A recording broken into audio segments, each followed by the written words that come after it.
কৃষকদেরকে ভিত্তি যদি শক্ত না করা যায় তাহলে উৎপাদন হবে না, দেশ স্বনির্ভর হবে না। জিয়াউর রহমান খাল খনন কর্মসূচি গ্রহণ করেছিলেন কেন? 1972 থেকে 75 পর্যন্ত চাল আমদানি করা হতো বাংলাদেশে, মানে বিদেশ থেকে আনা হতো।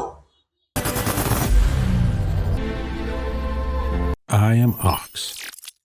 চাল জিয়াউর রহমান খাল খনন কর্মসূচি গ্রহণ করে ইরিগেশন প্রোগ্রাম নিয়ে তিনি কি করলেন, পরে চাল বাংলাদেশ থেকে রপ্তানি হলো, মানে বিদেশে পাঠানো হলো চাল বিক্রয়ের জন্য।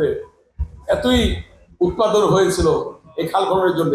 সেই খাল খনন কর্মসূচিও আমাদের মাননীয় প্রধানমন্ত্রী জিয়াউর রহমানের কর্মসূচি আবার নতুন করে শুরু করেছেন। আপনারা জানেন কৃষকদের জন্য মাননীয় প্রধানমন্ত্রী জনাব তারেক রহমান সরকার গঠন করার পরে, প্রধানমন্ত্রী হওয়ার পরে আপনাদের যে কৃষি ঋণ ছিল অনেকের 10,000 টাকা মওকুফ করছে না? কি মাফ করে দিছে না? লাগবে না। বেগম খালেদা জিয়া ক্ষমতায় এসে 91 সালে এসে করছিল 5,000 টাকা মওকুফ, আর এবার প্রধানমন্ত্রী জনাব তারেক রহমান একই ধারায় 10,000 টাকা মওকুফ করলেন, ঠিক না?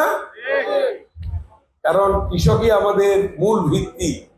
আমরা কৃষক পরিবারের সন্তান। আমার বাবা, চাচা, দাদার দাদারা সবাই কৃষক ছিলেন। কি বলে? আপনাদের প্রতি আমার অনুরোধ, বিএনপি জনগণের দল, বিএনপি জনগণের স্বার্থ রক্ষা করে, বিএনপি জনগণের প্রতি আস্থা রাখে, বিএনপি জনগণের প্রতি আস্থা রেখে সরকার গঠন করেছে, আগামী দিনে আস্থা রাখবে এবং আপনারা বিএনপির পাশে থাকবেন ইনশাআল্লাহ। শান্তির নীড় হবে ঢাকা 2 আসন। আমরা সেই শান্তির নীড় হিসাবে রাখতে চাই। কোথায় অন্যায়, অত্যাচার, জুলুম দেখলে সাথে সাথে আইনশৃঙ্খলা রক্ষাকারীদের জানাবেন। তারপর যদি আমাদের দলীয় কোনো নেতা জড়িত থাকে আমাদের নেতাকে জানাবেন, আমাদেরকে জানাবেন, আমরা সে ব্যাপারে পদক্ষেপ নেব।